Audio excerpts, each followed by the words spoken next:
grieving. Some families will be lost to one another forever. To those of you who face the difficulties of reconnecting with family and establishing ongoing relationships, we say sorry. We offer this apology in the hope that it will assist your healing and in order to shine a light on a dark period of our nation's history. To those who have fought for the truth to be heard, we hear you now.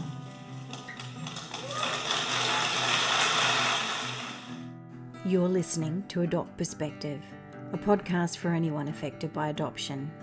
I'm one of your hosts, Jo Sparrow.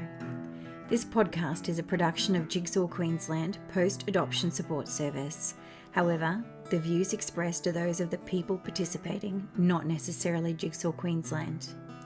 The podcast discusses adult themes and listener discretion is advised. Hi everyone, it's Jo Sparrow here. Today's guest is an adoptee born in the late 60s under the closed adoption system and a cloud of secrecy. Tracy Shand researched for and reunited with her mother and sister at the age of 24, finding the relationships complex to maintain over time. At the age of 45, she did a commercial DNA test to find her father, and 3 years later, she had some success. Tracy is sharing her personal story with us today and how her experiences are leading her down a path of researching adoption as part of her psychology honours degree. She joins us today from Launceston in Tasmania. Tassie is one of my favourite places in the world. Welcome to Adopt Perspective, Tracy. I'm so happy to have you join me. Hi, Jo. Thanks so much for having me today and giving me the opportunity to share my story. Oh, it's great to have you. Tracy, I was thinking that we could start by me asking you if you could share with us what you know about your birth and subsequent adoption. Okay, so the first memory, or one of the very first memories I have was of my mother sitting me down on the edge of her big double bed in her room. My father was at work and she said, you know, your father and I love you very much and just wanted to tell you that you're adopted, and what adoption means is that your mother couldn't keep you because of various reasons going on in her life, and we wanted children and I couldn't have children, and so we went down to the hospital and we chose you. Special, but I just want to let you know. However, we want everyone to think that you're our child, and so please don't tell anybody. It's between you and me. But yeah, we just wanted to let you know. So I was around 3 or 4. I was very young at the time, and I obviously, maybe she'd read a book that said, yeah, if you're an adoptive parent, you should tell the child, and they felt they needed to do it, and the pressure of when, maybe got too much, or she thought when I was off to school soon. And so, and she did do the right thing by me by telling me, and I understand why they might have liked to have kept it a secret as well, and everyone to think that I was their child. I looked more like my father than my mother. She was blonde-haired, blue-eyed. My father was tall, brown hair, brown eyes. I could easily pass as, their child. And so there was that dichotomy there. And so I was handed this secret at the age of 4 with no one to talk to. Everyone in the family knew about it. I spoke with my cousin just a couple of weeks ago. We actually did a ceremony for my adoptive father who passed away. Both my adoptive parents have passed away now. And I said, you knew I was adopted, didn't you? He goes, yeah, we never talked about it, did we? No. And so I think that, I loved my adoptive parents to bits. They were fantastic for me, but I think they made a slight mistake by not being open. They also tried to adopt a boy a couple of years later. I found all this out since, I found my parents and all of that. I started to talk to them about it.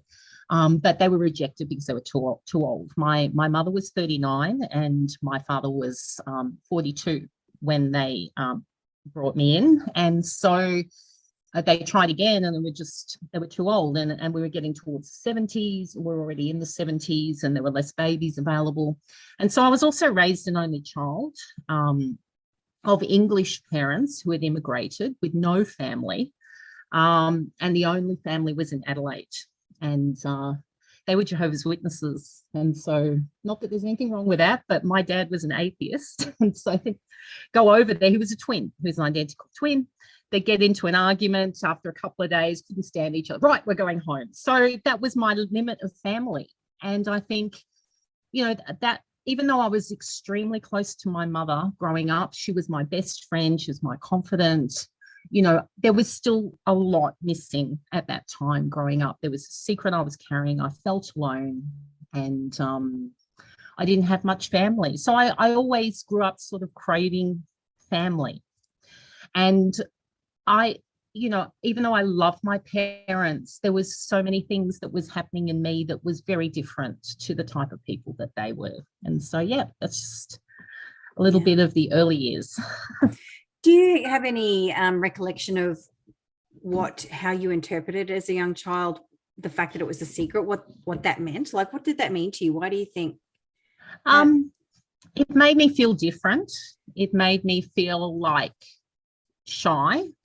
It made me afraid of people. My father was also like, oh, be careful of, dirty old men. He was very careful about me being safe because I was so precious to them. And there was this huge like, oh, be careful, be careful. And so all of that sort of came together to make me feel afraid of people. And so I remember my first year at school, I made no friends, absolutely no friends. I would walk around in the schoolyard by myself. Finally, I broke through and got some friends. That's great. And then the same thing happened when I changed schools for high school. First year, no friends, couldn't make any connections with anybody. And so, and there's a secret I'm carrying. And so I was mindful of it. I grew up thinking, oh, I wonder where my mother is. What does she look like? And I also thought about my father as well. What was he like? Because my relationship with my adoptive father was not great. It was not close. He had trauma himself. He was brought up in an orphanage in England during the war. And so it was quite dysfunctional. And so for me, actually finding a father was probably the bigger driver almost than finding my mother, although my mother was the doorway into finding information about myself and everything. And so that was me growing up. Yeah. What led you to end up searching for your mother? So got through school, got into uni, and, even trying to choose what subjects to do. I loved acting, and so I applied for the acting college here in Melbourne, didn't get in, so they said go to uni, and so I got my best marks in science, and so I did a science degree at Melbourne Uni just to bide the time until I could become an actress. But then I got through that, and at uni I got involved with a Christian group. My mother had also gone to the Anglican church and become a Christian in my final year of school. And so when I got to uni, because I didn't really want to study, I got involved with a Christian group, and there I met my husband today, who I'm married to today. We've been married 31 years. And so I knew marriage and family was something I really, really wanted because I had no family growing up. And so I said to all my friends from school, I'll get married when I'm 30, but I ended up getting married at the age of 22, which was very young, on my 22nd birthday. And I knew I wanted to start a family. And so that was in the background, but the big prompter was I was driving one day to uni, and I was listening to our radio station in Melbourne, 3AW, and they were having an interview. I think Jigsaw used to be in Melbourne as well, but I'm not sure. But it was some sort of adoption support agency, which now has vanished. And they were interviewing this person, talking about how you could find your mother now. Birth records were opened. And I just had that feeling, okay, I'm about to start my family. I need to know about who I am. At that point, I felt nothing traumatic at all about my adoption experience. I hadn't really reflected on the secret keeping or anything. And so it's like, I had a fantastic adoption. So I'll just find out to know where I came from. That was my only motivation with genetic information. And so I applied to, I think it's births, deaths and marriages. I'm not sure the system because it was so long ago. I met a social worker. They showed me the records and there was a name and there was my name. I was given a different name at birth, which is not something I had ever comprehended, and the name of my mother, which fortunately was quite an unusual name. And so the social worker counseled me. You can go to the state library, you can look up electoral rolls to try and find who she is, try and find her marriage certificate if you can, and then that's the way that you will be led. But that was it. That was the only support. There was no like, we're going to have a follow-up, we're going to coach you with it like I'm sure Jigsaw does, and I know that Vanish does in Melbourne as well. That was it. That was my only support. So I went down to the state library, looked her name up, found she'd moved to Sydney and applied for a marriage certificate, and it was clear. She got married literally 2.5 years after she gave me up, and I wrote to her. So in those days, no email, no, it was all done by. It was a lot harder, wasn't it? A lot harder. No help, support. Yeah. Which, you know, I'm sure Jigsaw and Vanish, you know, they help you now write those letters. Well, and I mean, there was peer support available back then too, but at the time when all those records opened up, they were overwhelmed. All organisations and the government were all overwhelmed. So it was pretty hard to get help. Yeah. But look, I wrote that letter with the guides they gave me, and I got a phone call a couple of days later, and it was from her current boyfriend saying, "You're looking for mum, are you?" And I said, yes. And so I didn't talk to her on the phone. I talked to him, but we set up a time for her to fly to Melbourne because she's in Sydney. And we had a meeting. And now, how quickly did this all happen? So from the fairly time quickly. Yeah, I'm getting that impression that it all just moved very quick. How did you feel about it moving so quick at the time? Great. You're happy with that? Yeah, it wasn't freaking you out? I was happy because I was actually leaving to go to Thailand. My husband and I were leaving to go to Thailand to work as missionaries. And so I felt like I had this small window of opportunity before I was leaving. On reflection, I came to my mother and I said, here I am. I'm leaving. I'm going to Thailand. Oh, my goodness. I had no idea as a young 24-year-old of how I was going to affect her by showing up, you know. But, you know, you're young, you're naive. Yeah. I just wanted information. You're self-centered. And so it was all about me. So we had this meeting. It was nice, short, blonde, blue-eyed, nothing like me. But very bubbly and outgoing and friendly. It's like, I'm shy.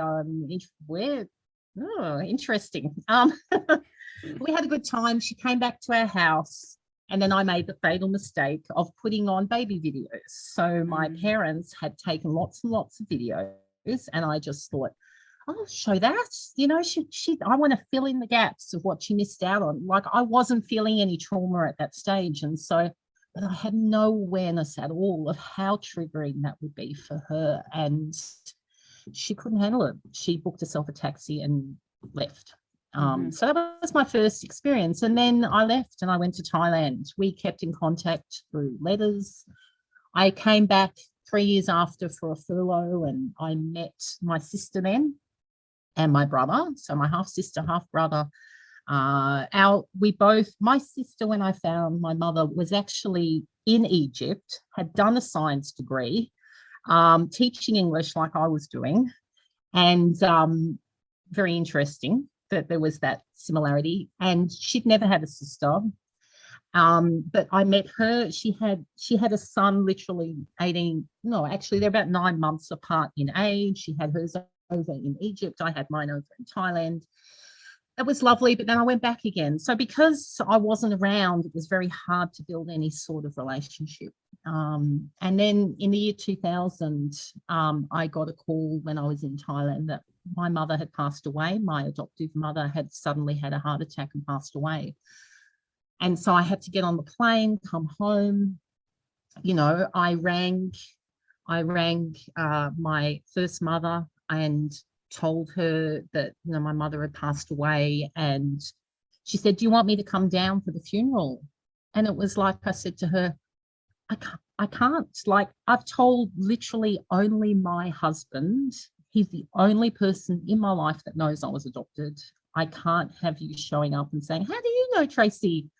Because my world was not, and it was all about my mother at that time, who had passed, and how much I missed her because I was so close, and I felt like dealing with her as well as my mother, I couldn't do it. And so I said respectfully, "No, I don't think it's the right time. I'll contact you afterwards." And then a week later, she called me and she said, "Oh, actually, it wasn't her. It was her ex-boyfriend or her partner who called me and said, 'Look, I'm John, and I'm a partner of your mother, and your mother just can't see you anymore. She just wants to break off contact.'" So I just lost my mother, and now my first mother was breaking contact. It was actually heartbreaking. And so I went back. We actually moved back to Australia to be with my adoptive father at that time.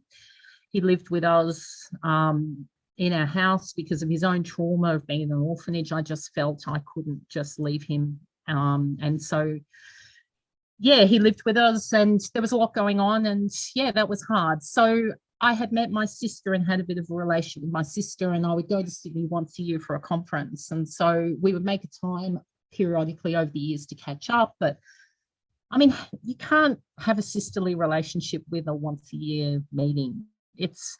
I think in the adoption sphere, they use the word familiar strangers. And I think when you first start this journey, these people, you see a familiarity, but you have absolutely no history. You don't know them. And so I couldn't really build anything. So, I went through that period. I had more children. I had a premature baby, and basically had no family support at all. We were leading a church and all that sort of stuff.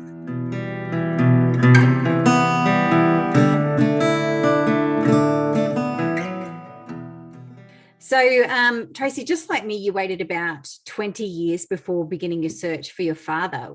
Why the gap? So, because when I received my original birth certificate, he was not named. There was just a couple of identifying details there, that he was Dutch, tall, was an aeronautical engineer, studying aeronautical engineering at university, and lived in Mount Eliza. So I actually had a location, but that's it. And so because of this kind of genetic connection to my father, because I look like my father, even the first day I met my mother, I said, "Oh, who's my father?" And she goes, "Oh, I can't really remember his name. He was a medical student at Melbourne Uni," and she wouldn't give me any information. And so over the years, I also met my aunt, my mother's sister, once or twice, and I asked her, I said, "Can you get the information out of my mother?" And nothing forthcoming. And so I remember I studied at Melbourne Uni, and I remember walking around looking, thinking, maybe he's here, maybe he's a lecturer. I even went to the medical records at the medicine department and looked at the year I was born and looked for some Dutch. I mean, it sounds crazy, but I'm searching, right? But I've got nothing to search with. And doesn't sound crazy to me. I'm sure we all have our stories. I know.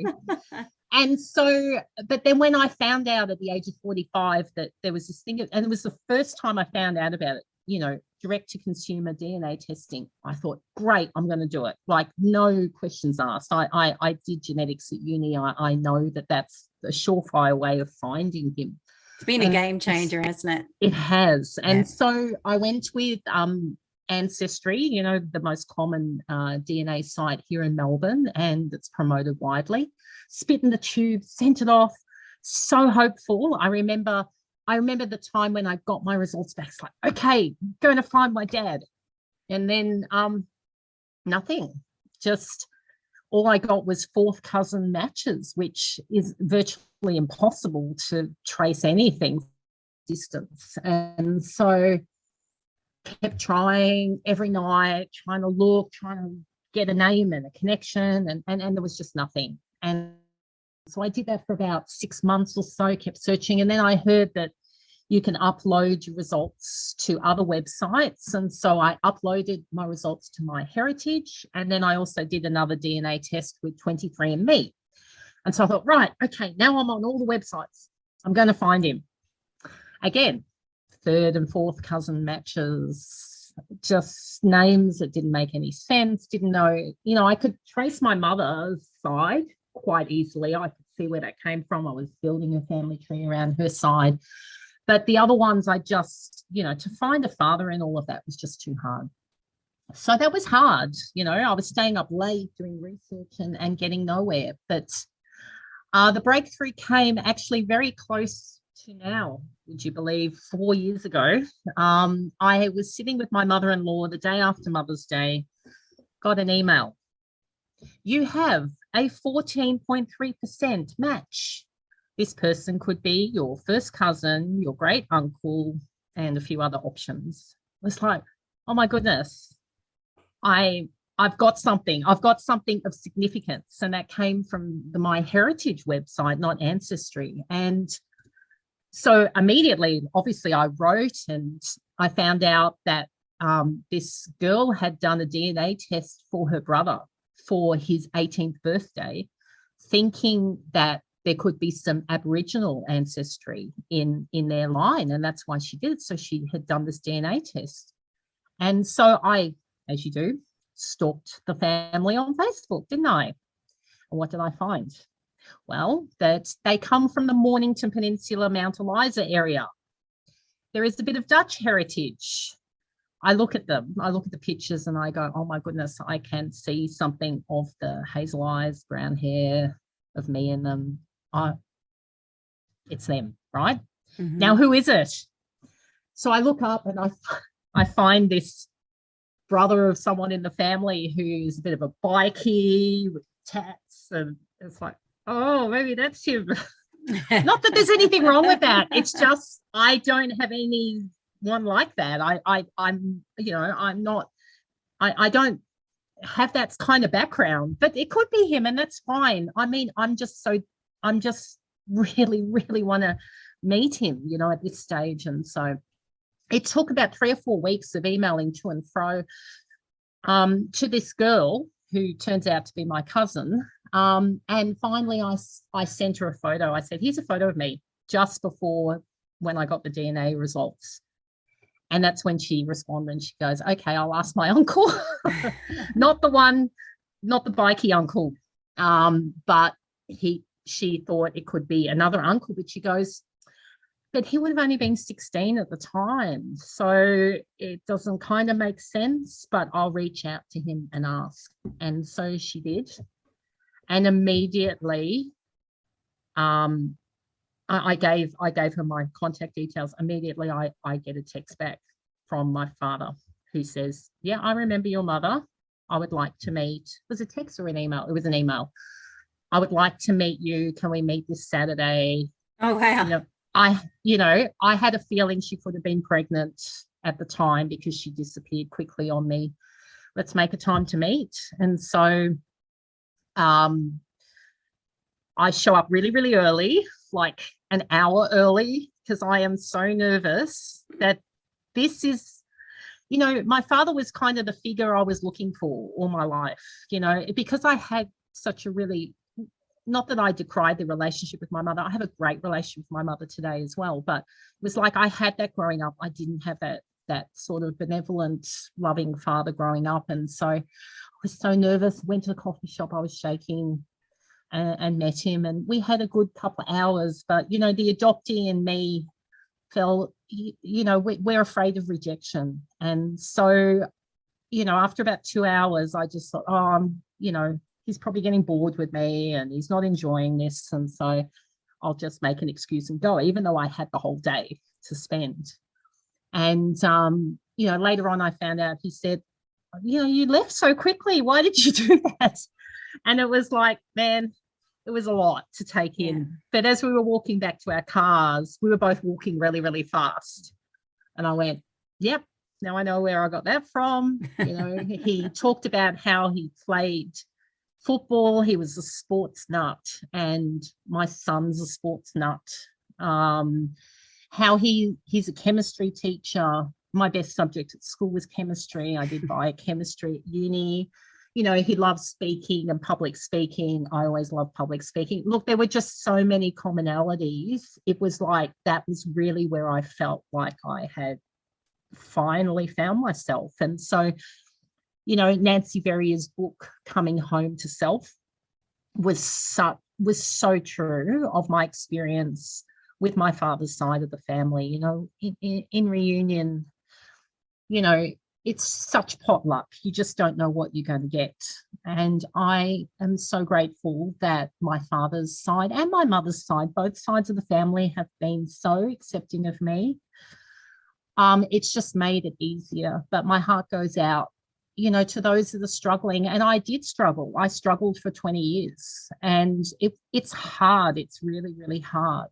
And even with my great situation, it was hard. I'd go to family events feeling like an outsider. I have a grandmother as well. My father's mother is still alive, and she's 90. And, she's been so accepting and embracing of me. In fact, she said if I'd known, she was pregnant with my uncle at the time. They had 5 kids. And she said, if we'd known, we would have taken you in. We would have raised you. But, you can't look backwards. But that's sad. Like, what would my life be like if I had this wonderful family growing up, But I go to a house and, I look at all the photos and I'm not there. So, I did something to fix that. I sent her a picture of her and me on Mother's Day, the first year that we got to know each other. And now she's put that up in her house. So now I'm there. So, so there you go. Oh, it's beautiful. Has there been any change in your relationship with your mother? You said that, she stopped contact for a while. Yeah. So when I found my father, at that stage in my life, I knew I needed support in this journey, and I hadn't had support up till then. Honestly, even at the age of 45, I had talked to nobody about being adopted. Yeah. And so I heard about Banish in Victoria and how they support people that were adopted and all members of the adoption triad. And so as soon as I found him and had met him once, I rang up and I made an appointment with a counsellor there and had it was fantastic just to get that support. I had never been to counselling up until that point. But it was fantastic to get someone who was adoption competent, who could talk to me about my experience. And on that meeting, I said, look, I found my father now. Should I write to my mother and let her know? I feel I need to. I feel I have a responsibility to let her know. I don't know how to write this letter. And so she helped me draft a letter. And I was a part of a support group. I started going very regularly to their support groups where we could talk about things, and they were massively helpful to me. Like I was afraid to reach out to my father after that first meeting to invite him to a concert my daughter was having at the National Theatre. And I thought, oh, it's too soon, it's too much. And they said, and the counsellor said to me, that's fine, you can only just do it. And so I did. And he was so happy to come. He got to meet my adoptive father on that night.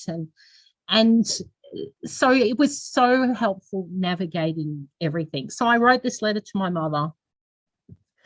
Obviously a big shock for her that her secret was out, because she had secrets, and adoption is all about secrets, isn't it? And she wrote back to me a fairly uncomfortable letter, but a very comprehensive letter. She just let out the whole story. It was an email, not a letter.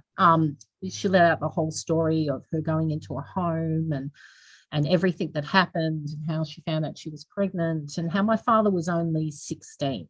She found out my father was 16. She was 18 at the time. And so, I understand, her not wanting to talk about it because of that age difference and the shame of it all and everything. And so got the letter back, and then we agreed to start going slow, text. She said, how about I just text you? And so we sent text to each other. And then the texts get longer. And then a couple of months down the track, it's like, how about we make a phone call? So I had my first phone call to her, and that was lovely. And we started talking regularly. And then I was going up to Sydney for my regular conference in the middle of the year, and I said, can I meet you? And she agreed. But then she pulled out at the last minute. And I understand why. It was just too much for her, because I know what it's like not getting support. I was getting supported at the time. She was not getting supported with everything that she's gone through in her life. And it was too much for her. So we went back to calling regularly and all of that. But in the meantime, she was working behind the scenes with my family, who, you know, she had only met Matthew when he was 2. But she called my family, and she heard I was having my 50th birthday and we were going on a cruise, and she hatched this plan to go on the cruise with us. Oh, wow. So there I am. They tried to hide it from me and everything. You know, we got on the cruise, breakfast in the morning of my birthday. She's sitting at a table and she's just waiting there for me. And I knew who she was after the initial shock. And I burst into tears, hugged her. She goes, I'm here because I'm saying this time I'm here. This is my grand gesture. I'm not running away this time. And there was a 10-day cruise all around the South Pacific, you know, like she couldn't get out. She was going to go with her sister, but her sister pulled out at the last minute. So she was there by herself. Very brave of her to do that. And I'm very grateful. And we had a great time. And that really broke the ice. Like that really broke the ice. My kids just embraced her immediately. Like I have 3 kids, you know, they're now 26, 23 and 17. But they embraced her because I lost my adoptive mother when they were young. They didn't have a grandmother. They didn't, you know, and so they just loved her to bits and embraced her. And we had some very significant moments on that cruise. We watched Mamma Mia 2. I know, not a great movie to watch because it's all about, you know, getting pregnant unexpectedly. But on the other thing, you know, she turned to me at that end scene and she said, do you forgive me? And I say, of course I forgive you. I understand that you had no choice back then. You know, it was not done to raise a child on your own. And I was able to offer her forgiveness. And then we had a big Beatles tribute show and we sang Hey Jude together. And it was just a wonderful experience. And so, you know, I am so grateful that my mother did that for me. And my father's side, like I said, have just been incredibly embracing of me. Just my father's just been there if I need him to come. Oh, and 2 weeks into finding him, he said, I want to get on your birth certificate. I want to be put on your birth certificate. And I said, really? Okay. I hadn't even thought about that. And so I had to do a $500 DNA test and approach birth, deaths and marriages and get it done. It was quite disappointing because when I went to birth, deaths and marriages, the person that served me was an adoptee. And she said to me, why would you want to do that? You have your family. And it's like, I want my father on my birth certificate. I've been told it can be done. It can be done. I don't think you can do it. Go speak to your supervisor.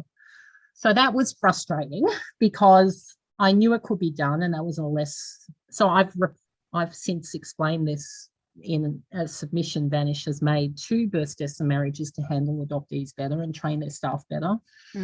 But anyway, I got it done. He's on my birth certificate, but when I got my birth certificate, it still said cancelled, not an official birth certificate. So there's still a lot that needs to be done to support adoptees and to hear the experience of adoptees. I think that, you know, history has always stood on the side of the adoptive parents and how lucky you are and how grateful you are. And I am not unhappy about my childhood. I had the best childhood. I am not unhappy that my adoptive parents raised me, but the secrecy and the not knowing who I was has had damaging impacts on my life. And you're probably aware that Victoria is going to be offering a redress scheme for adoptive mothers, which is For biological mothers, yeah. Yeah, biological mothers. Yeah. Sorry. That's all right. Biological mothers. Mm-hmm. And it has been such a long time coming because they have suffered so much trauma and so much, they've gone through so much. But I still think science has not caught up with the fact that we have our own trauma as adoptees. And so as I'm going through this process, I'm starting to become the angry adoptee now, which is not something I was growing up. But there's an anger in me. There's a feeling like I want to help my adoptive community break through in this area and have people recognize what we really went through, because I still think there's a lack of recognition of, despite having a fantastic experience growing up, there is still an awful lot of trauma that we've experienced. Yeah. Is that one of the reasons behind you wanting to research adoption and trauma in the future? Yeah, definitely. I love Nancy Verrier's books. I was starting to read all these adoption books and learning about it on my own. And then when COVID hit and I was in Melbourne and I was locked down, forever. Forever. Oh, that was trauma. It was. I had discussed with my sister, which, by the way, I haven't even talked about my relation with my sister, but in a nutshell, once I fixed things with my mother and my father, I then went and spoke to my sister, and I said, I gave her a birthday card, worked really hard to give her a really good one, and wrote in that, "Let's be sisters," because she had never had a sister. She had been told about me at the age of 14, actually, for which I'm very grateful that my mother did that. But I said, let's just really work on being sisters. And so that was a year into finding my father, and it's taken work. It is work. Reunion is hard work. But if you're willing to just put yourself out there and risk rejection, the rewards are so wonderful. And I would say that to any adoptee listening right now. There is so much you need to push through that's in here, that's in you. Rejection. What if they don't like me? What if I upset people? Adoptees can either be the naughty adoptees or the fawning adoptees. I'm the fawning adoptees. I'm the people pleaser adoptee. I do everything for everybody. I think about everybody else. And I've learned through this experience that I have a right, I have a voice to do something for me. And so it was hard, but now we're great. I spoke to her this morning. I told her that I'm doing this interview, and it was so wonderful that I can say now we have a sisterly relationship, and that we go to each other, when we have needs in our life, and we talk every week, and I fly up there when she needs me, and that's wonderful. But anyway, lockdown happened, and I'd been toying with the idea, should I go back to uni and do psychology? And I thought, okay, well, it won't hurt. I'll just do one subject. So I enrolled in UNE, Bachelor of Psych Science, got a bit of credit for my previous studies, and loved it. And right through my undergraduate, I was able to write papers on adoption, for which I'm very grateful, and learn about maternal separation, which I do believe has effects, and write about it. And so I finished. I lost my adoptive father last year in the middle of lockdown number 6. Really struggled. I would say I was depressed then. And at the same time, I was doing 4 subjects to try and get through as quick as I could, because I'm not getting any younger. And my grades took a slight dip. And so I didn't quite get into the unis I applied for, except for University of Tasmania in Launceston. So here I am right now. I've moved here for 9 months away from my family, which maybe is not a bad thing, because it's giving me a chance to heal from last year and, everything I've been through, and doing my honours degree, which is the next step into becoming a clinical psychologist. And I'm hoping that next year, when I get into masters, that I will be able to research this topic of adoption trauma. I was in a support group a couple of weeks ago, and they were talking about, the findings from the forced adoption inquiry in Victoria, and they were saying they found trauma effects for mothers, but they have not found trauma effects for adoptees, and that's the reason why they're not offering a redress. Well, that's one of the reasons. And so for me, you give me a challenge like that, it's like, Okay, I want to do all that I can to potentially try and find something there. And so, you know, yeah, that's my aim, to give back now. So I'm making a midlife career change. I've worked as a pastor for 30 years, but now I feel the second half of my life, I really want to serve the adoption community. I have already helped someone here in Tasmania through Relationships Australia get a support group, to help start a support group in Burnie. I would love to try and do something here in Launceston, support group for adoptees while I'm here. And who knows what's ahead, but I know who I am. I know that science is a part of me, and it's not something that I really knew back then. I mean, my sister even did a science degree, so I've got it on both sides. My mother was a nurse, and it's so it's part of the DNA. Yes. And I just feel so grounded in who I really am. I talked about being an introvert. My mother's a massive extrovert, sorry. And I asked my friends at school, I said, do you think I'm an introvert and extrovert? She said, you're an extrovert. It's like, I never thought I was. I feel like adoption messed up with my self-image such that I wasn't really living my true self. And it's so freeing right now to just be me and to feel like I have a voice and I know where I've come from. I also got diagnosed with breast cancer 4 years ago, just after I found my father. And it was the first time I walked in and they said, do you know your family history in terms of cancer? And I went, yes, I do. There's no cancer. It's like, well, we've found something. So it fortunately was very early stage. And because of my adoption, I was always very diligent getting my mammograms. So any women listening to me, get those mammograms. They found 4 lumps, so small, so tiny that I think they wrote about me in medical journals, but they were able to remove them and do radio, no chemo, and all good. But yeah, that was another thing I went through. Yeah. So it's been a big 4 years. It is a big thing to be able to say, some of your medical history. I remember when my son was 13, he was diagnosed with type 1 diabetes, and they were asking questions about, is there a family history? And you're more, we're talking direct family. And normally I'd be going, oh, I don't know. But I had contact then with both my mother and my father, and I was able to ring and quickly ascertain that no, there was no genetic. Yes. So he was just really unlucky. Yes. But it was really a nice feeling to be able to make those calls and be able to give that information. Yeah. Yeah. So, look, I would say to any adopted person listening right now who is going, should I do something? Should I open up the Pandora's box? Which it is. It is a Pandora's box. What is behind that door? There could be anything behind that door. I don't think there's anything scarier than looking into that abyss without knowing. It's a lot of, you got to have a lot of courage to do it. All I can say is knowing is fantastic, just for your sense of self. Even if what you find is less than, it's still so healing, in my opinion.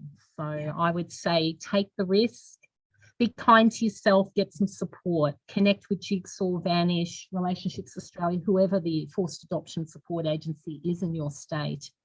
Get some support, but you will come through to the other side just feeling really grounded, and it will give you a massive gift. Yeah. Look, Tracy, thank you so much for your time today and for sharing your story with us. It's been wonderful and I've loved talking to you. And I know that hearing your story is going to help others. So thank you so much. No problems. It's my pleasure, Jo. Thank you for having me. And thank you to our listeners for joining us. Meanwhile, do you have a story that you'd like to share with us? If you'd like to be interviewed for the podcast, jump onto the main podcast page of the Jigsaw Queensland website and complete the prospective guest form that you'll find there. And note that Adopt Perspective can be listened to by people all over the world. Bye for now. Thanks for listening to the Adopt Perspective podcast. If you'd like to find out more, go to the podcast page on www.jigsawqueensland.com. and you'll find a wealth of information and resources on the website. If you reside in Queensland, you can reach Jigsaw Queensland's Forced Adoption Support Service on toll-free 1800 210313, or you can call Jigsaw on 07 33 58 6666. If you live in another state of Australia, you can still call the Forced Adoption Support Service number, and your call will be answered by the Forced Adoption Support Service in the state that you are calling from.